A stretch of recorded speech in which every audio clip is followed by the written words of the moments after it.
So we asked you guys on Instagram to ask us questions about travel, especially traveling with kids, because we've learned a lot over the past year and a half of traveling with Story. So we want to just get into all of the things travel today. How many countries have we gone to with Story? If you include the United States, I believe it's 13. And she is 17 months old. Yeah, it's pretty cool. That's really cool. We feel very grateful and blessed to be able to do that with her. Yeah, that's really cool. And it's been honestly some of the best family memories. We just absolutely love those memories as well. We have the best time. We really do. It's so much fun.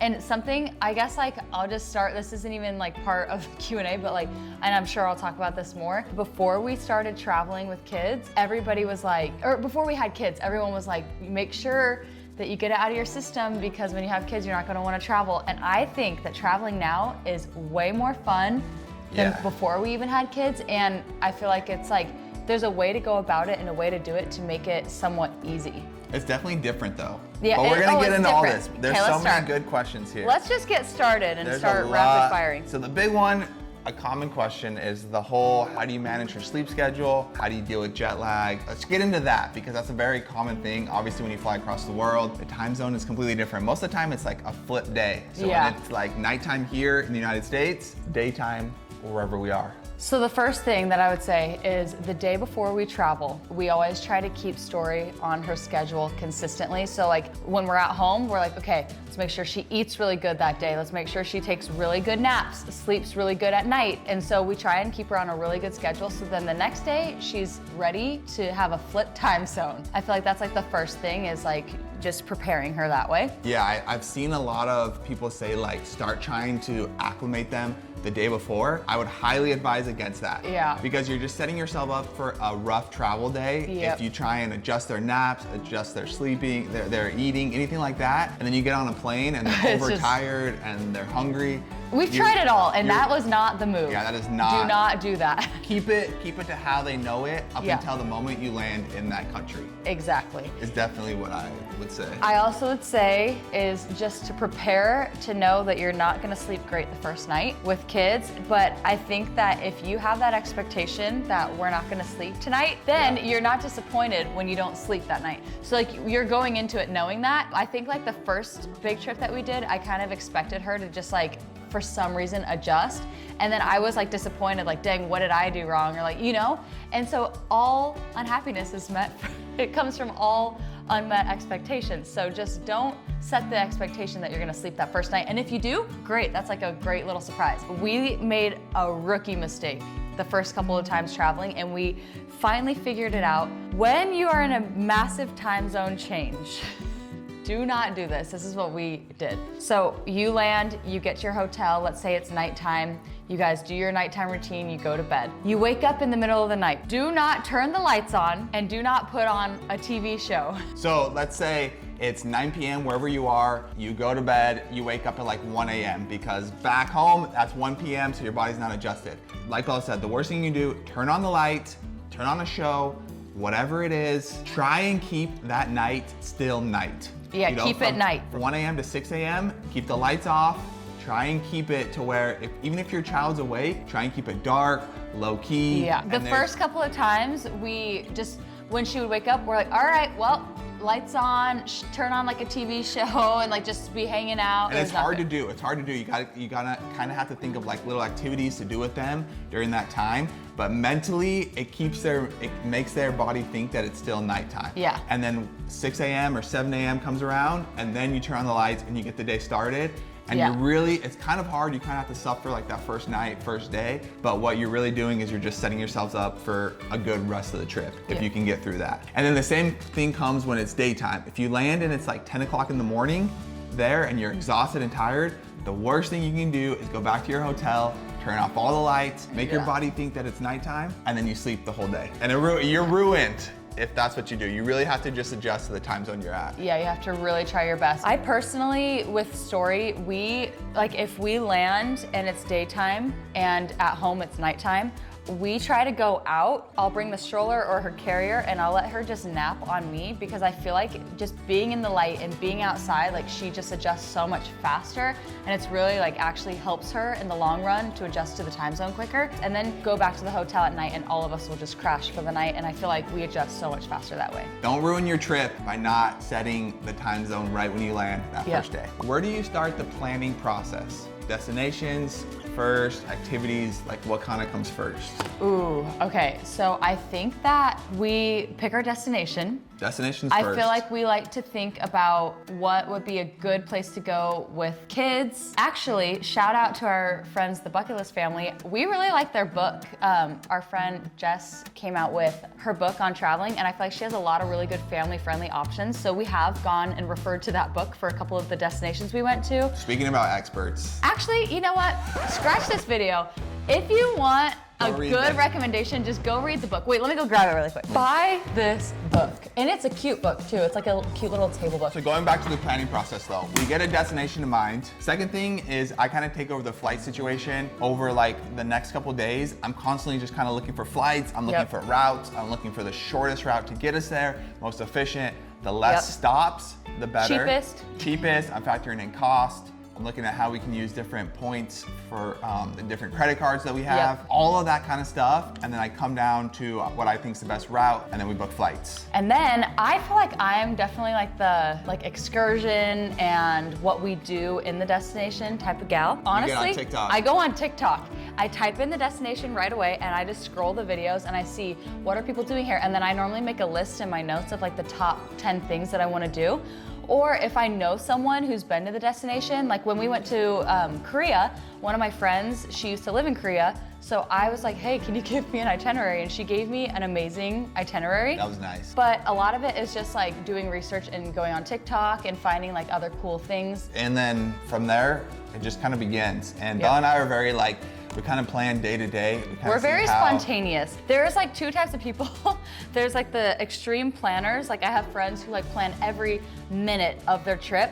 And then there's us where we like go into it being like, well, here's 10 things we know we want to do. We don't know what day we'll do them. Maybe if we're feeling up to it this day, we'll do this. And it's like we kind of play it by ear. So it just depends on what type of travel person you are. But like we're definitely the spontaneous travelers. Like we literally have gone to a place not knowing what we were going to do. We get there and we're like, we ask the front desk at the hotel like, hey, so what is something you recommend for us to do here? We don't know what to do. I also think though, it's important to always in the back of your mind, be a little more spontaneous. I've seen a lot of like stress come from those that plan every single second and then it doesn't work out. Just kind of roll with it a little bit more. It helps out story a lot when we're a little bit more flexible with our plans. Yeah, I feel like traveling with kids, you have to be a little bit more flexible and spontaneous and go with the flow. The next question says, does your stomach or story stomach get messed up with all the different foods or water? We've actually never encountered that. I know there's certain places like, yeah, knock on wood. I know like a lot of people who go to Bali get like Bali belly. Have you heard of that? No. Yeah, that's like a thing. Like apparently there's like more parasites there and specific, you just have to be careful. But I think for us, like we just go about we eat pretty much like the same when we travel. We're definitely like cautious. I mean, we are spontaneous with our food too. Like in Korea when we went to that street market and we like just tried a bunch of the random foods, like that was so fun. We definitely didn't let Story eat a lot of that food though. We're more cautious with Story. And another thing with that is I actually, whenever we travel overseas, I always pack like an entire bag of all of Story's favorite snacks just to have on hand. So if we go out to eat, I will bring in my purse like 5 to 10 different snacks. Because we've been to a couple of restaurants where we're like, there's not really anything on this menu that Story I think would enjoy. Or like at the street markets. Yeah, the street markets, we're like, we're not really gonna give Story this food. Yeah. And so that bag came in handy pulling out those snacks for her. This is another question that kind of goes along with it. It says like, how do you help Story not pick up viruses when you're traveling so much? I mean, I feel like that's just something inevitable. You can't really control that. We do always pack like hand sanitizer, wipes. Bella's very cautious of wiping stuff down. You know, we get on the airplane, if we're gonna put food on the tray or whatever, it's always like disinfected and cleaned. And we do travel with a little first aid kit that has like... Oh, let me talk about that actually. Yeah. This is something that I feel like is so important that I do for Story. So I literally pack, it's like a separate bag for all of her first aid and everything that she would need. It has like all the medicines, like if she were to get sick with certain things, I have that. I have a thermometer, just literally everything in there, like diaper stuff, like rash cream, and luckily we've had a pretty good record on our trips with her not getting sick. I feel like my biggest thing with the sickness is like people, I feel like are always like, you travel too much, she's gonna get sick. And I'm like, she hangs out with a bunch of kids when we're at home, and she's gotten sick just from that. You know, like just more hanging. than traveling. And so, I don't know, I feel like we are just really cautious. This is interesting. It says, what's one thing you don't like as much about traveling? Has its pros and cons. What is one thing you don't like about traveling? You share one and I'll share one. The thing that I don't like about traveling, and this would be like the only thing, is like sometimes I enjoy having a routine, and when you travel, there's like no routine. It's just like, at home, I know what to expect, and I feel like one of the reasons that like a lot of people don't like traveling as much is because you don't know what to expect every day. Sometimes it's nice having like, okay, I wake up, I do this, and then I work, and then I do, you know, like you have like your routine. So I feel like sometimes I miss, like when we did our 5-week travel, by the end I was like, I really miss like my routine and like just being able to not live out of a suitcase and like wash my clothes in our laundry room and things like that. One of the things I don't enjoy about traveling, I definitely miss my friends here. Yeah, you know, that too. You see like on social media your friends doing stuff back at home, and you're like, dang it, I miss them. Kind of get a little FOMO there. Another thing is you always miss, the two big things I miss the most I know are what you're my, gonna say. What? Your bed. Bed and shower. Bathroom. Yep. You know, it's just the comfort of your own home. I think it just builds so much confidence, and we have a lot of fun just getting outside of that comfort, getting outside of your home and exploring these other places. You know, so there's good and bad with it, true. but yeah, I do miss my friends. Yeah, I always miss my bed. All right, this question's solely for Bella because this is your job. Yep. Diaper changes on an airplane. Can we talk about how many diapers you've changed on an airplane? Listen, you're gonna make me look like a bad guy. No. Let's just talk about, we have our rules and it's fine. I feel Bella like changes the diapers on an airplane. I have changed every diaper, every single one. I don't fit in those bathrooms. That is exactly why. I literally am like snug in a bathroom, trying to lay down the changing table, changing Story as she's rolling around. Come on, I don't fit. Or just say that I'm super But you're better awesome. at it, you are. No, but Dallin's extra good at getting her to bed on the planes, and no, we all have our roles. I'm just messing around, it's all good. Every airplane has a little, what's it called, changing table. Which is funny because I didn't even know that existed before having a kid. Yes. Had no idea. It is normally above the toilet, and there's like a little lever, and you pop it down, it comes down. I always bring like a little leather mat that I can lay down for her, and there has been times where I've forgotten it, and if you ask a flight attendant, most of the time they'll give you like a little blanket or something that you can lay down on the changing table. Or I've just gotten paper towels and I've laid it down before I lay her down, or I bring my wipes in and I wipe it down. I would highly recommend, if you're the one that's gonna be changing the diapers, to sit on the aisle, because obviously we just have 2 seats and then there's always a third person, and there's been times where I've been like in the window or in the middle and there's a person on the aisle and I have to go change Story's diaper like 3 times that flight, and then I have to wake the person up, go change the diaper. So just avoid all that by just getting the aisle seat. Definitely is a tip. That's like the best thing to do, first of all. Second because of all, it's funny, like we can hold it, you know, yeah, like, oh, we like, got 3 hours left, no big deal. Story goes, she goes. Yeah, exactly. You gotta change it too. I always bring in just like her diaper, her wipes, and rash cream if I need it, and then yeah, you just change your diaper in there and it's no big deal. Normally, they don't let you change diapers or go to the bathroom in the first like 20 minutes of the flight because they're obviously taking off and getting to altitude or whatever they need to do and getting everything settled, and the seatbelt sign is on. So I always change her diaper right before we get on the plane so she has a fresh diaper. Hopefully we're good for like an hour or so, or you never know. There have been times she would like poop right when we would be taking off, and it would just be like 20 minutes of just basking in that, marinating the plane with that smell. What are you gonna do? Next question, it says, best time to book a flight for a baby and toddler? Ooh, Dallin, you go for this one. Initially, I would say during their nap time, but I'm not gonna say that. What are you gonna say? So, little story, okay? Belle and I, probably our worst flight that we've ever had with Story is we were flying home from Seattle to Phoenix. At this time, Story was still taking 2 naps. I booked the flight during her second nap, and it was at like 3 o'clock in the afternoon. And the reason was, in my mind, we get on the plane, she falls asleep, she sleeps the majority of the plane ride. But what ended up happening was, since she was there playing with cousins and hanging out, is that morning she did not sleep good at all. Her first nap. And so then what happened was we got on the plane. She was just overtired. She was overtired. It was really If you have hard. kids, you know being overtired is like the worst thing that can happen. And I remember she fell asleep in my arms, and within 5 minutes of her falling asleep, they ended up coming on the radio or the announcement, and it woke her up. Yeah. And then she started crying and she was upset, and I finally got her back to sleep. And then they turned on the seatbelt sign and it woke her back noises, up. Yeah. And it was a disastrous of a flight. I felt really bad. Story felt really, it just wasn't a good flight. She was really upset. So what I think though, what could have been different is if I would have booked a flight to when after her nap. I think getting sleep is so important. If they can get a good long sleep, a good nap before the flight, and then wake up and you go, the flight's usually a lot easier and a lot better. I like nighttime flights for her. I feel like because she's like, they're so tired by the end of the day, she always sleeps the best at night, obviously. We First would always be night. a nighttime flight, or second, try and book them after they get a good nap at home. Yeah. I don't know if I would risk the during nap time. Yeah, that's always But tough. it's a little bit of a risk there. But sometimes you see a cheap flight during the nap time and you're like, you know what? Yeah, sometimes you We're don't gonna have brave options. it. We're gonna brave it. What stroller do you use? And it says like best compact stroller. Bella's a really good stroller. Yes, we found this awesome stroller. Maybe we can link it in the description I'll put it because down below. it is amazing. You just press these levers and it folds down and you can put it in the overhead bin. So what we've been doing lately is we will stroller her all the way to the plane.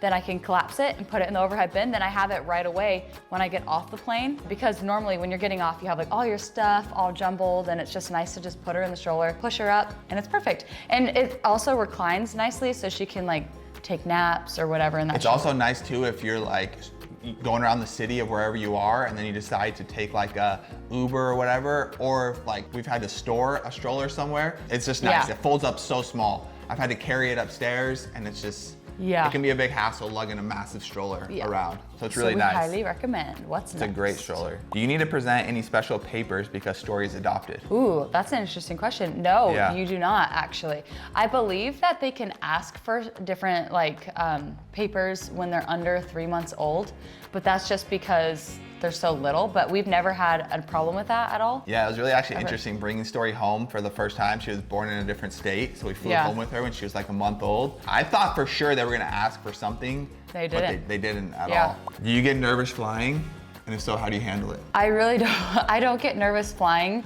I feel like we've just been on so many planes that we're kind of used to it at this point. I've never been nervous flying. I don't really know how you would handle that. I wish I had tips on that because I do have friends and family members even who get nervous flying, but Just look at the statistics. You're gonna be just fine. I feel like that's even worse. Why? You're Just fine. don't look at anything. Don't psych yourself out. Ignorance is bliss. Yeah, I don't You look don't at know, you anything. don't I don't know. want to know. What diaper bag do you use? Oh man, yeah. I've used multiple different diaper bags, but I always like using a backpack diaper bag because normally you can fit so much more, and airlines let you bring a diaper bag as an additional bag for free. So I always load her diaper bag full of snacks, diapers, wipes, toys, which is so important, toys. Talk about toys real quick. Yeah. What kind of toys? Let's talk about the things that you need in your diaper bag. Obviously, a million snacks. The toys, I try to bring like new toys that she hasn't seen. I go to the dollar store before and I just like load up on a bunch of like little knick-knacky things or like coloring books or like different things that she would like, entertaining toys, stickers, a little sketch pad. But one of her actual favorite toys is 2 cups on the plane, a couple ice cubes, and she likes to pour the ice cubes. She can do it for the hours. Ice cubes. That's like one of her favorite toys. And then her favorite book on the plane is the safety instructions. Literally. She literally loves the safety instructions, and it's because there's a whole section where it's like the mom and the baby, and so I'm like, where's the baby? And she always points out the baby, and then she always finds like, she points at the airplane. Like, it's literally her favorite book. We've tried bringing other books. She always points to the safety card. It's so fascinating. She loves that thing. She's read it a million times, loves the safety card. And she loves watching the safety video. That's like her favorite part of every Why flight. is that? That is her favorite part of the flight. She will sit there quietly and watch the whole safety video, and then you turn on any other show and she's like distracted, could care less. Safety video, she's locked in. She is safe, a safety queen. She is briefed on her safety queen. precautions. We love her. Okay, this is a really good one. Do you pack a suitcase full of diapers and wipes, and how do you manage with all of that? No, we actually do not. I bring just enough wipes to basically make it through like at least the first day of the trip. And then we go out and we buy diapers and wipes. I normally bring like 1 pack of wipes, 1 pack of diapers, and then we buy as we need, because everywhere you go, literally everywhere you go in the world has diapers and wipes. We've never been in a situation where we couldn't buy. I'm telling you, like everywhere, Korea, Japan, Maldives. We've been on a remote island in the Maldives. And they had diapers and wipes. You go to the little gift shop, they had diapers and wipes. Yep. So I wouldn't waste space packing diapers and wipes. That's definitely something you can buy. I feel like that just takes up so anywhere. much space, so we always try to just buy when we get there. This is really funny. Before having Story, how did you guys survive long flights? Easily. With bliss. Turn on a movie. Close my eyes. Sleep. Took a nice nap. Enjoy our meals. Yeah, like I literally did not even, that, like funny. if you are. It's funny to think of that time. Like, oh my gosh. I'd bring my computer, I'd get work done. We would get so much work done on a long flight. Like it was crazy. Say goodbye to those days. Yeah, when you have kids, it's just like busy on the flight. We don't close our eyes for even a minute we were just on 2 12-hour flights. I think we each slept 30 minutes each flight. And it's funny because people are always like, well, why don't you take shifts? Like Dallin takes 5 hours, I take 5 hours. It's like, that it just doesn't work like that either. It doesn't work that way because Story doesn't comprehend that. Yeah, she wants her dad or she wants her mom. Yeah. It's just like I can't tell Story, hey, you're gonna sit with mom for 6 hours and then you're gonna sit with dad for 6 hours. No, it's wherever she wants to go. Exactly. Whatever she wants to do. Yeah. You know, just doesn't work. Maybe when she's a little older that can work, but not now. Is it scary going through customs? Interesting. I feel like that would be something if you've never done it before. Like, what do they ask you? What is that like? It's super simple, super easy. You just have to have your passport. When you're in the line waiting for customs, you're not allowed to be on your phone or anything like that. There's like always a bunch of signs of like turn off your phone or whatever, like don't be on your phone. Yeah, but I don't think it's the biggest. Like it's not the biggest deal. And then you just go up there, give them your passport. If you have nothing to hide, you're good. Also, something that I've learned is most countries, if you go into a new country, you're not allowed to bring fruit. That's something like if you have babies, like I always pack a lot of fruit. So I always make sure we eat all the fresh fruit on the plane. Because you could bring it on the plane, but once you get off the plane, it needs to be disposed of, gone. So I always bring like a baggie of fresh fruit just for the plane. We eat it on the plane and then we're all good to go. And a lot of times they will have like dogs sniffing for fruit because they just don't want like foreign bugs coming in. Yeah, one time I think there was like an orange in our bag and the dog like sniffed it out. And they just took it. Then they just make you throw it away. Wasn't a big deal. I mean, you're not gonna go to like prison for 10 years. No. They'll just make you throw it away. They make you throw it away, yeah. But it's just an extra thing. If you don't want to get stopped, just don't have any fresh fruit in your bag. It's a pretty simple process. You walk up, give them your passports, they look at it, put a stamp in it.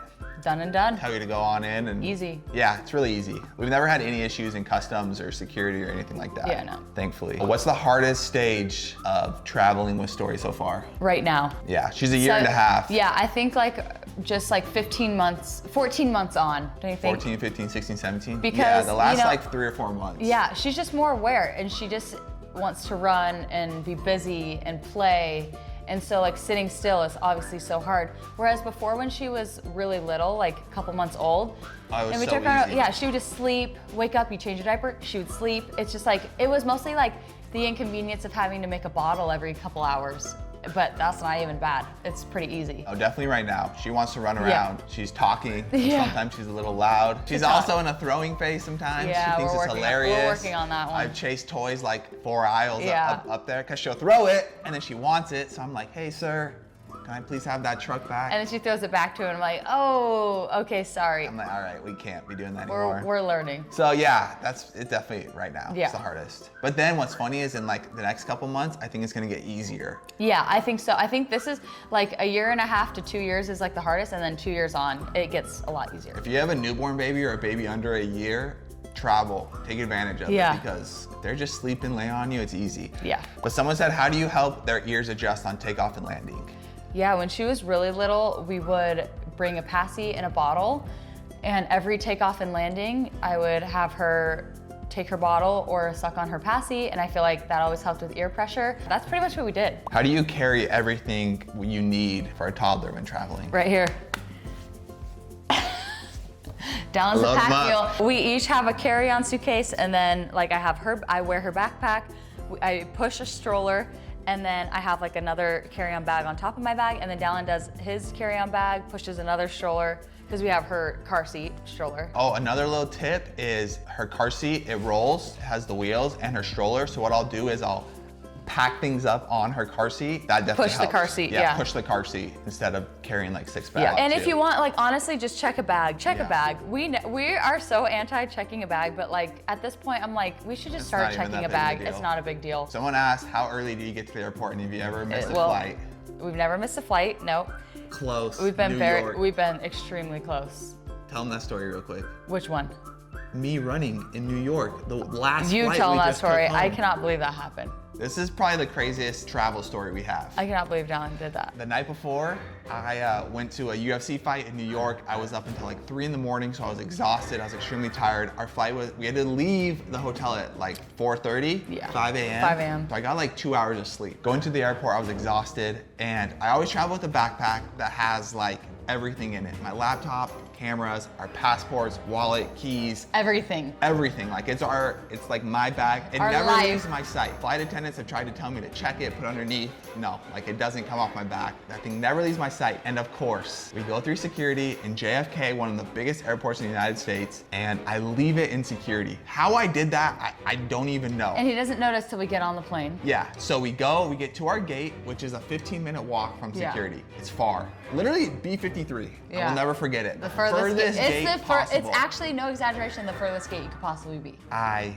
get on the plane and I'm loading up all the bags in the overhead bin. Oh, this like and makes I my looked heart at stop. Bella and said, my backpack's gone. I don't know where my backpack is. I was like, there's just no way, because Dallin doesn't ever forget anything. And after like a 12-hour flight from Turkey, being exhausted, like the only thing you want to do is just be home. There's no way I could leave that bag. I had to get off the plane and go get it. So luckily I have an AirTag in that backpack. I pull up on my phone, like to find my AirTag, and I see that it's sitting at security. So I walk over to the flight attendant, which I don't even know if this is allowed, but he allowed it, I don't know. But I told him, I said, hey, my bag's in security, I need to get off this plane. And he's like, if you get off, you're not gonna make it, we're leaving in 15 minutes. Yeah. You're not gonna be able to get on. I said, well, I'm getting off, I gotta go get this bag.